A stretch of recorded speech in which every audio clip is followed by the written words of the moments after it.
കോൺട്രവേഴ്സിക്കാരന്മാരൊക്കെ പൊട്ടെന്ന് വിചാരിച്ചു, അതുകൊണ്ടാണ് പിന്നെ അങ്ങോട്ട് പോയത്. മനസ്സിലായോ? പിന്നെ വേറൊരു കാര്യം, ഞാനിപ്പോൾ ഡ്രഗ് മാഫിയൊക്കെയാണ്, കേരളത്തിലെ ഡ്രഗ് ഡീൽ ചെയ്യണതും ഒക്കെ ഞാനാണെന്നൊക്കെയാണ് എല്ലാവരും പറയണത്. Thank you so much one eagle gaming membership gift. ഞാൻ നിങ്ങളൊരു കമന്റ് കാണിച്ചത് ഇതുണ്ടോ? ഈ പുള്ളി, ഈ ജസ്റ്റിസ് റേഡിയൻ എന്ന് പറയുന്ന പുള്ളി, എനിക്ക് തോന്നുന്നു യൂട്യൂബിലും ഇൻസ്റ്റാഗ്രാമിലും ഉള്ള എല്ലാ കണ്ടന്റിലും ഇതേ same message copy paste ചെയ്തോണ്ടിരിക്കുക.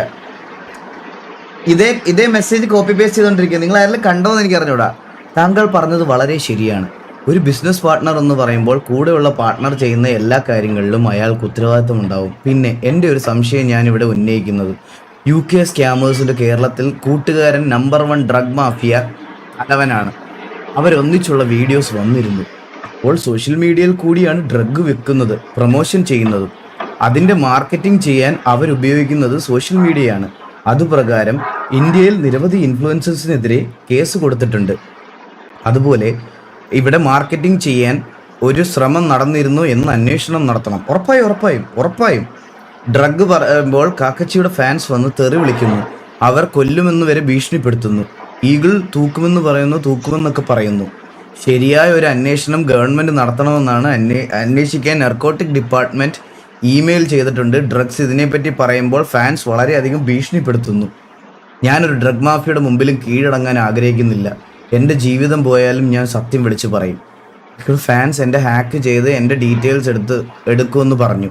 Drug മാഫിയയുടെ മുമ്പിൽ ഞാൻ ഒരിക്കലും തോൽക്കില്ല. ഹാക്ക് ചെയ്യേണ്ട ആവശ്യമില്ല. ആര് ചോദിച്ചാലും ഞാൻ എൻ്റെ അഡ്രസ്സ് തരുന്നതാണ്.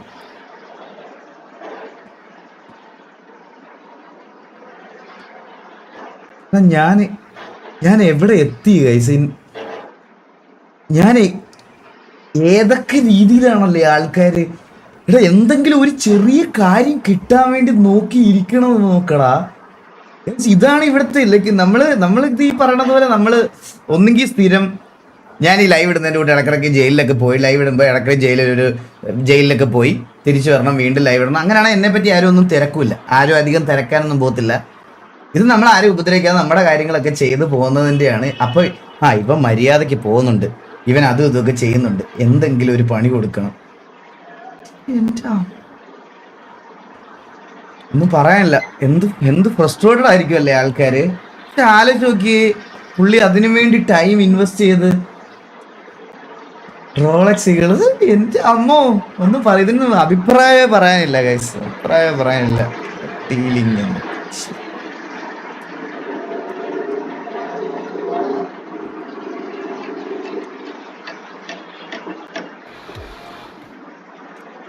നല്ല 1-2 ബെറ്റിംഗ് ആപ്ലിക്കേഷൻ നോക്കി പ്രൊമോട്ട് ചെയ്യണം. എന്നിട്ട് ലൈവും നിർത്തി, എല്ലാം നിർത്തി ഞാനങ്ങ് പോവാ. അതാവുമ്പോൾ എത്തിക്സ് ഇല്ലാത്ത കുണ്ണെ, നീ അല്ലടാ പറഞ്ഞ നീ ഇതൊന്നും പ്രൊമോട്ട് ചെയ്യത്തില്ല എന്നൊക്കെ അതൊക്കെ കേൾക്കുള്ളൂ. അത് കേൾക്കുന്നതുകൊണ്ട് കുഴപ്പമില്ല, ഞാനങ്ങ് അഡ്ജസ്റ്റ് ചെയ്ത് പൊക്കോളാം.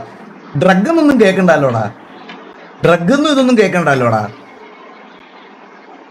നല്ലൊരു ഡീല് നോക്കി ഞാനൊരു അടുത്തൊരു 3-4 ദിവസത്തിൽ നല്ല കുറച്ച് ഡീല് നോക്കിയിട്ട്, അത് ലൈഫ് ടൈം സെറ്റിൽമെന്റ് ആയിരിക്കണം. ഒരു വേണ്ട, എല്ലാം കൂടെ ഒരു 2-3 കോടിയൊക്കെ തന്നാൽ ഞാൻ ഇവിടെ വന്നിരുന്നത്. ഈ ഗെയിം കളിച്ചാൽ നിങ്ങൾക്ക് പൈസ ഒക്കെ കിട്ടുമെന്ന് പറഞ്ഞാൽ ഞാനൊരു 5-2 വരെ 10 മിനിറ്റ് ഗെയിം കളിക്കും. ഞാൻ കമന്റ് നോക്കുകയില്ല, തള്ളക്കുള്ളി മൊത്തം തള്ളക്കുള്ളി ആയിരിക്കും, പക്ഷേ കമന്റ് ഒന്നും നോക്കില്ല. ഞാൻ നേരെ 5-6 ഗെയിം മറ്റേ ബെറ്റിംഗ് ആപ്ലിക്കേഷനൊക്കെ എടുത്ത് വെച്ച് പ്രൊമോട്ട് ചെയ്തിട്ട് ഞാനങ്ങ് പോവാം. അത് നല്ലത്. എന്തിനാ വേറെ ഈ ഡ്രഗൊന്നും കേൾക്കണ്ടല്ലോ, അങ്ങനെ അങ്ങ് പോവാ. അതാണ് നല്ലത്. എനിക്കിപ്പോൾ അതാണ് നല്ലതെന്ന് തോന്നുന്നു. അത് പോയിന്റ് പിന്നെ അല്ലാതെ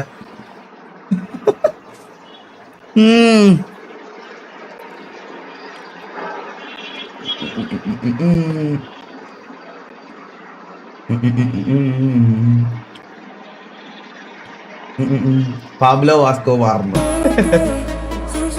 ഇപ്പൊ നിങ്ങൾക്ക് സൗണ്ട് തിരിച്ചു വന്നോ? ഇപ്പൊ